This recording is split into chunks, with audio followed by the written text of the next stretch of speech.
My name is Sarah Thompson. My life has been turbulent from the moment I was born. Being born without sight in my left eye would greatly influence my destiny. My childhood memories are fragmented and hazy. I can't even clearly remember my parents' faces. All I remember is the constant discomfort I felt and the cold looks from my parents. Sarah, get out of the way. You're in the way, can't you see? I heard such words almost every day. My parents probably couldn't accept from the beginning that my left eye couldn't see. To them, I might have been a defective product. By the time I started school, I was acutely aware that I was different from other children. It was difficult to make friends, and I was always alone. The teachers were kind to me, but I felt it was out of pity. I remember the day before my 10th birthday, my parents were unusually kind to me. Sarah, tomorrow is your birthday. We'll take you to a special place. I felt a small hope at my mother's words. Maybe this would deepen our family bond. That's what I thought.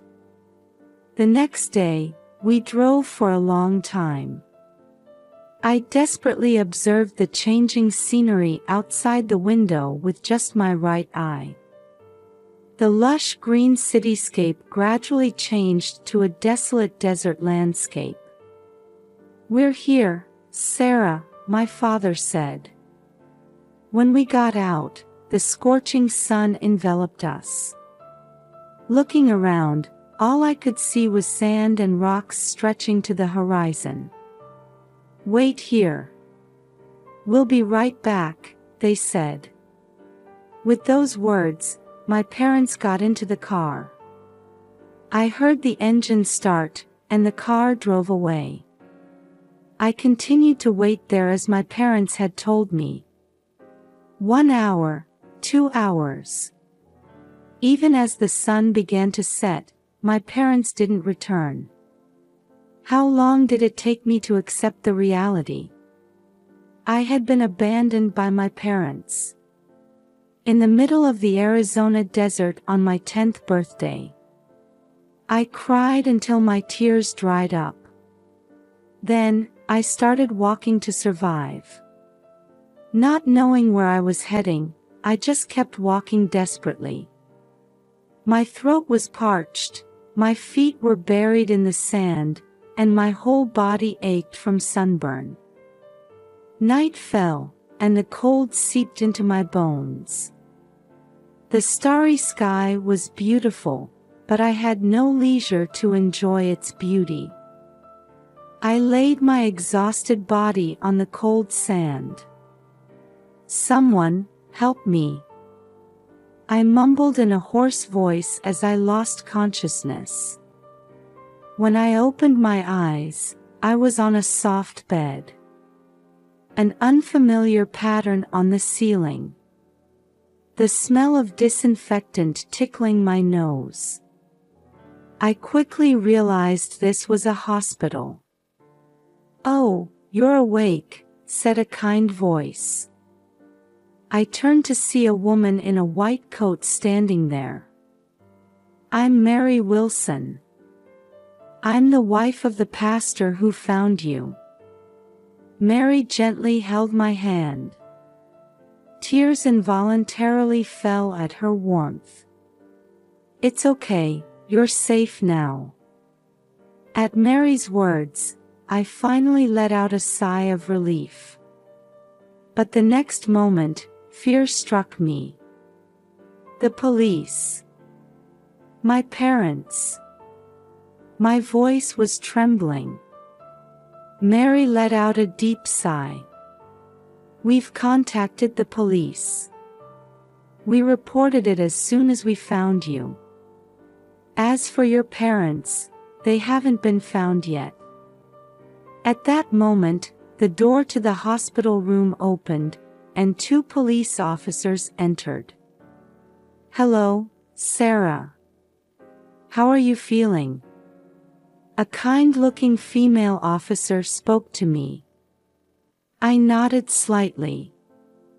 "We have some questions about your parents. Could you tell us what you remember, as much as you're comfortable with?" The male officer said.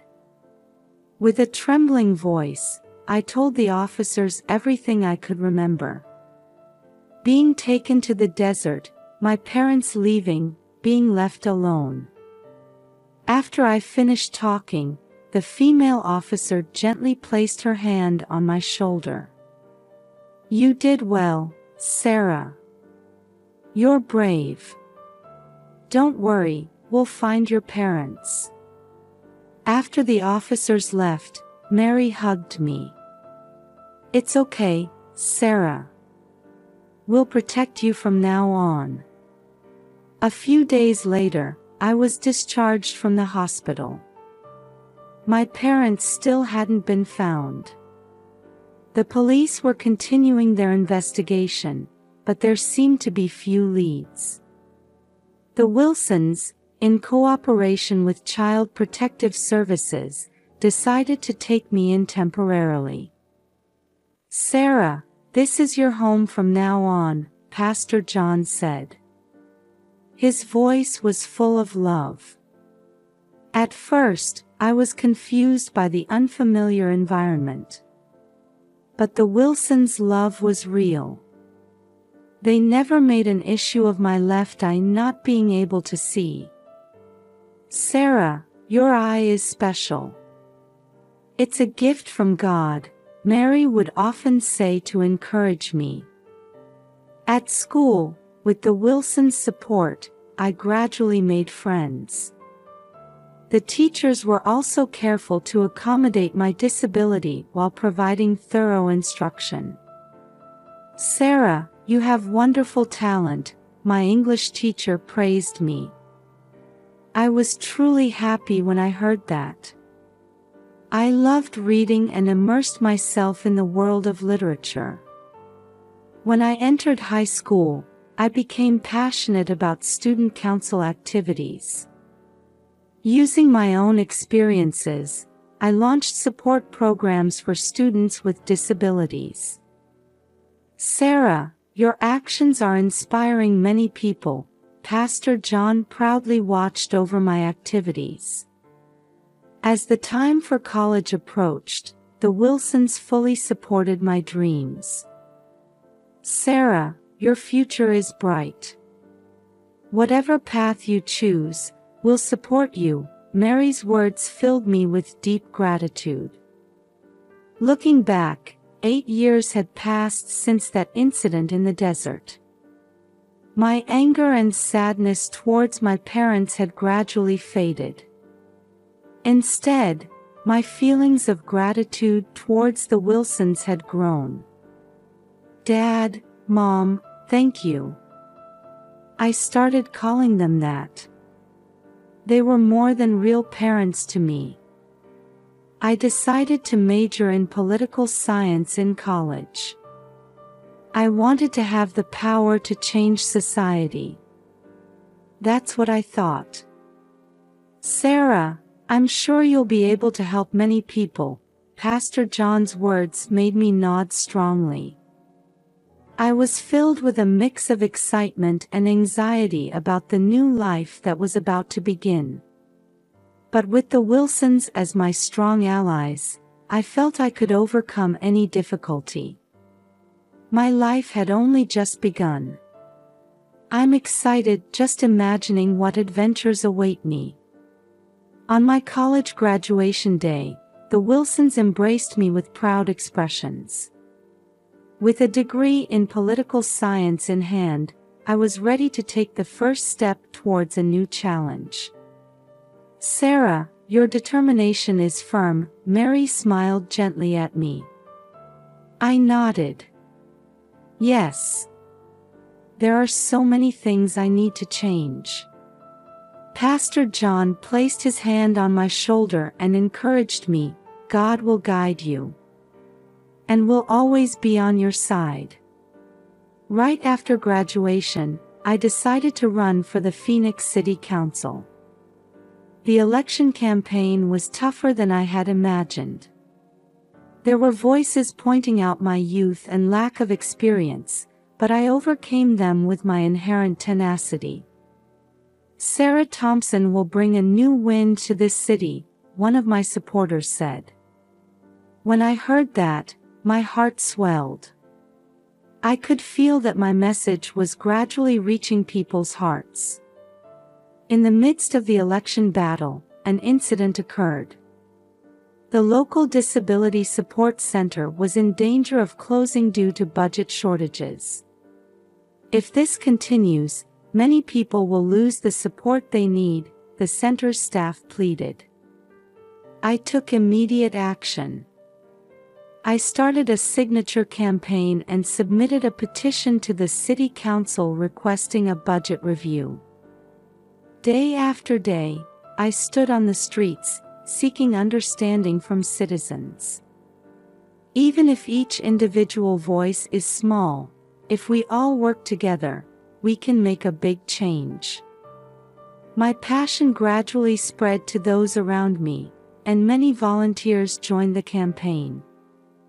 As a result, more signatures were collected than expected, and the City Council promised to reconsider the budget. This event had a big impact on my election campaign. Many citizens highly appreciated my initiative and determination. On election day, I waited for the results with my heart racing.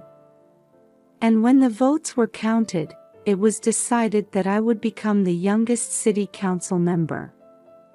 "Sarah, congratulations." The Wilsons rushed over. Tears were shining in their eyes. "Thank you, Dad, Mom. This is all thanks to you too." My days as a city council member were busier than I had imagined.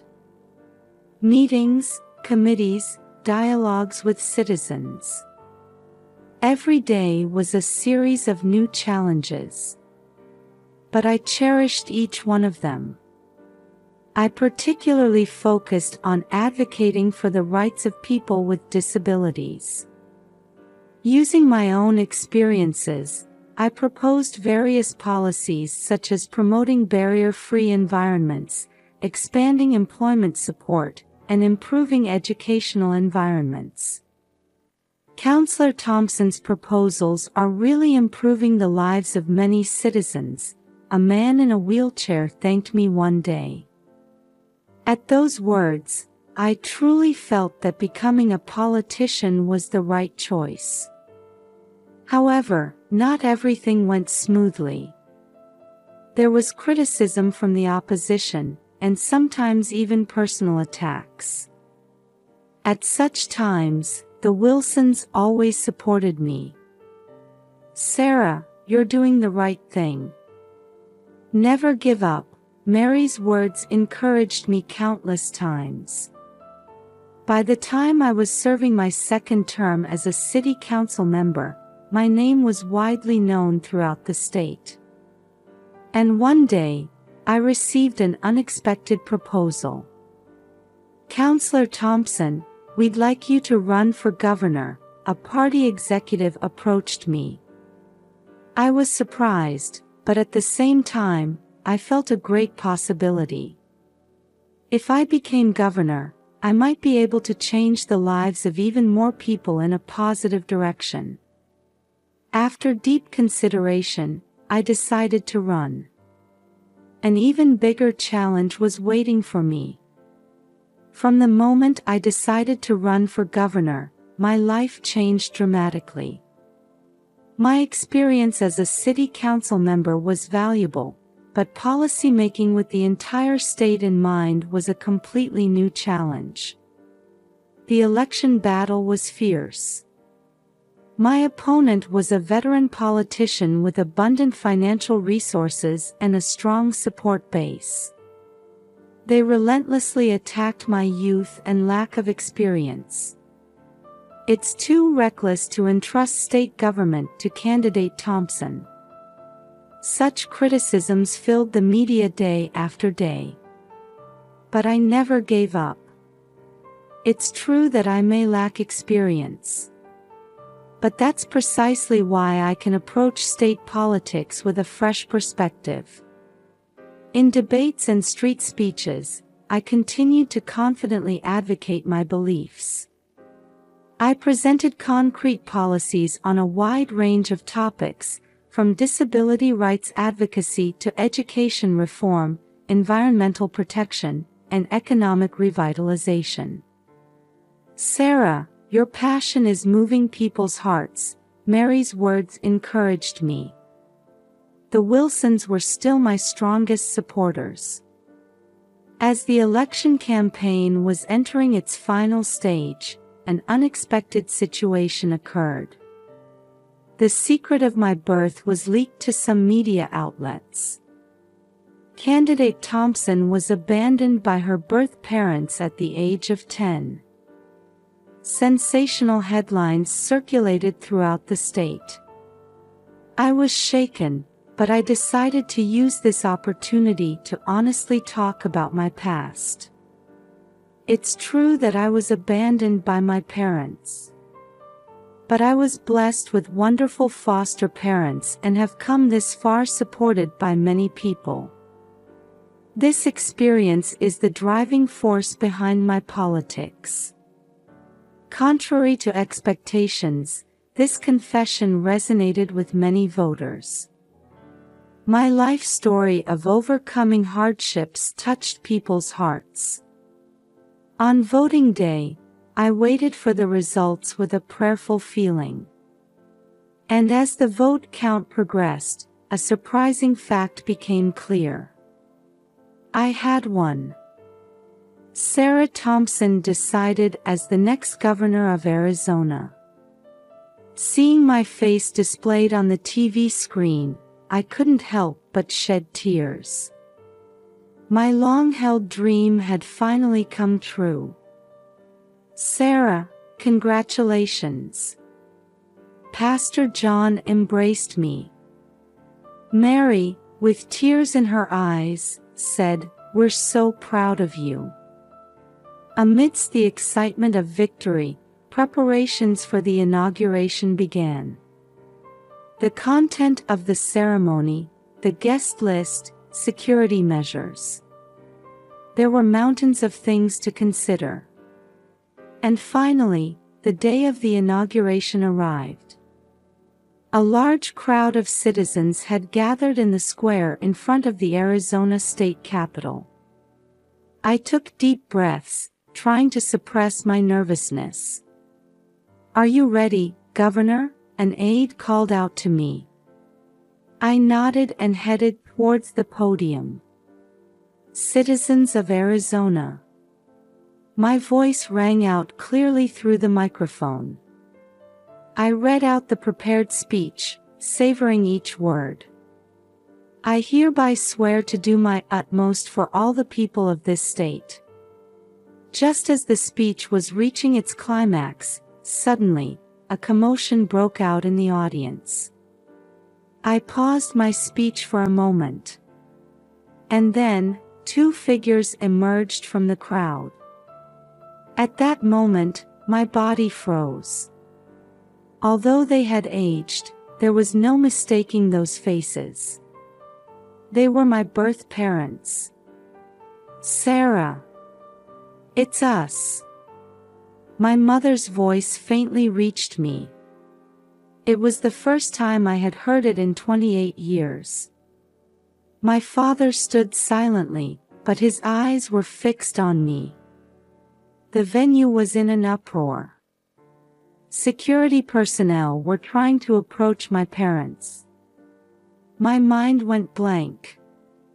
I couldn't think of how to respond. At that moment, my eyes met with the Wilsons, who were sitting in the front row of the audience. They nodded quietly at me. That gesture brought me back to my senses. Taking a deep breath, I turned back to the microphone. I apologize for the interruption. Let me continue my speech. My voice might have been shaking a little, but it never broke. My life has not been an easy one. However, all of those experiences have shaped who I am today. From now on, no matter what difficulties may arise, I intend to face them head-on, never running away. The venue was dead silent. I glanced in the direction of my parents. They were looking at me with complex expressions. Finishing my speech, I bowed deeply. A big round of applause erupted, enveloping my ears. It was the beginning of a new chapter. And at the same time, it was a confrontation with a past I had sealed away for years. What kind of developments await from here on? With a mixture of anxiety and expectation, I quietly closed my eyes. After the commotion of the inauguration had settled down, I let out a deep sigh in my office. Outside the window stretched the vast Arizona desert. 28 years ago, I was abandoned in that desert, and now I stand at the top of this state. I can't help but feel the irony of life. A knock sounded, and my secretary peeked in. "Governor, sorry for the wait. I've brought them." Tension runs through me. The door opens, and two elderly figures appear. My birth parents. Sarah. My mother's voice is trembling. I stood up and took a deep breath. "Please, have a seat." The two nervously sat down in the chairs. For a while, a heavy silence flowed. "Thank you for coming," I said, trying my best to maintain composure. My father opened his mouth. "Sarah, we're truly sorry." At those words, 28 years worth of emotions welled up all at once. Anger, sadness, and a strange sense of relief. Why did you do such a thing?" My voice was slightly shaking. My mother began to speak through tears. At that time, we were young and foolish. We didn't have the confidence to raise a child who couldn't see with her left eye. But that's no excuse. My father continued, "We regretted it every day. But we were too ashamed to have the courage to contact you." And before we knew it, so many years had passed. I listened to their story in silence. Complex emotions were swirling inside me. "We're proud of your success," my mother said. At those words, I couldn't help but give a bitter smile. Even though I wasn't your daughter for 28 years. The two hung their heads. Then, my father said in a small voice, "Actually, we need your help." I furrowed my brow. "What do you mean?" My father hesitantly began to speak. "For the past few years, we've had a series of business failures. We've accumulated a large debt." "Debt?" I couldn't hide my surprise. My mother continued, "We've lost our house and car. We're currently staying at a friend's place." I was at a loss for words. The two people before me no longer appeared as the cold-hearted parents who had abandoned me, but as a pitiful elderly couple who had been defeated by life. "How much debt?" I asked, regaining my composure. My father answered, "About $500,000. I gasped at that amount. It's certainly not a small sum. Why, me? I quietly asked. My mother answered through tears, when we heard you became governor, we thought it was our last hope. I fell into deep thought. How should I handle this situation? It's not just a matter of money. 28 years of emotions, responsibility, ethics, various factors are intertwined. Give me some time, I finally spoke. I can't answer right away. The two nodded slightly. Thank you for listening to us, my father said. After the two left the room, I stood by the window, gazing into the distance. The desert landscape evokes memories from 28 years ago. This unexpected reunion and my parents' dire straits. How should I respond, not as a governor, but as a human being? The answer hasn't yet been found. Several days have passed since the shocking reunion with my parents. I was looking out at the Phoenix skyline from my office window. From the desert where I was abandoned to the heart of this big city. I can't help but feel the irony of life. Sarah, are you all right? I turned around to see Mary standing there with a worried look. The Wilsons had rushed over as soon as they heard about this commotion. Yes, somehow. I returned a smile, but complex emotions were swirling inside me. Pastor John quietly said, Sarah, whatever you decide, we're on your side. Those words made my heart swell. For 28 years, these two had been my real parents. Love, education, and life guidance. They were my benefactors who had given me everything. Dad, Mom, thank you.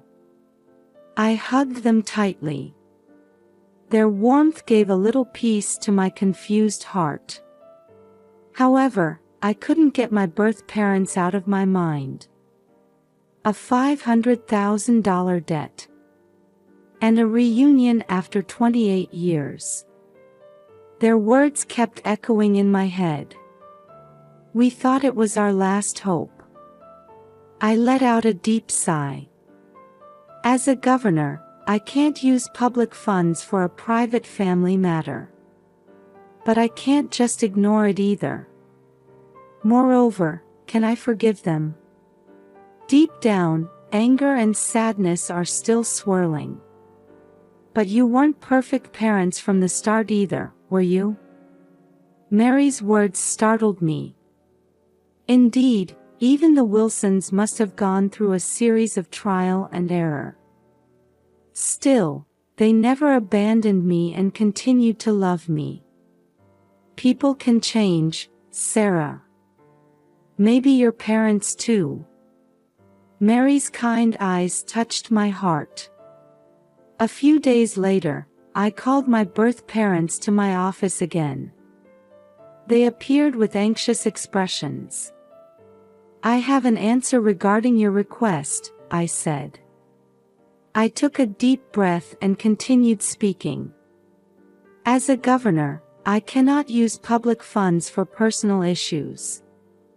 I think you understand that. My parents nodded with grave expressions. However, I carefully chose my words as I spoke. As an individual, I've thought of a way to help you. Their eyes widened. There are conditions. First, I won't take on your entire debt. You need to make efforts to repay it yourselves. I will support that effort. My father opened his mouth. What do you? There's a state employment support program. You can participate even at your age. Find a job there and gradually repay the debt. I will take on part of the debt on the condition that you participate in the program and receive counseling." My parents seemed at a loss for words. "And one more thing," I looked at them with a serious expression. "This is the beginning of a new relationship. We can't change the past. But what we do from now on is up to our choice." Tears welled up in my mother's eyes.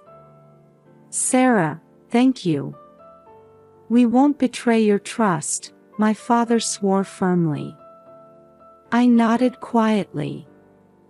"I don't know if this is the right decision yet. But people can change." I decided to believe that. As I watched my parents leave the room, I whispered in my heart, "Dad, Mom." It was a word of gratitude to the Wilsons.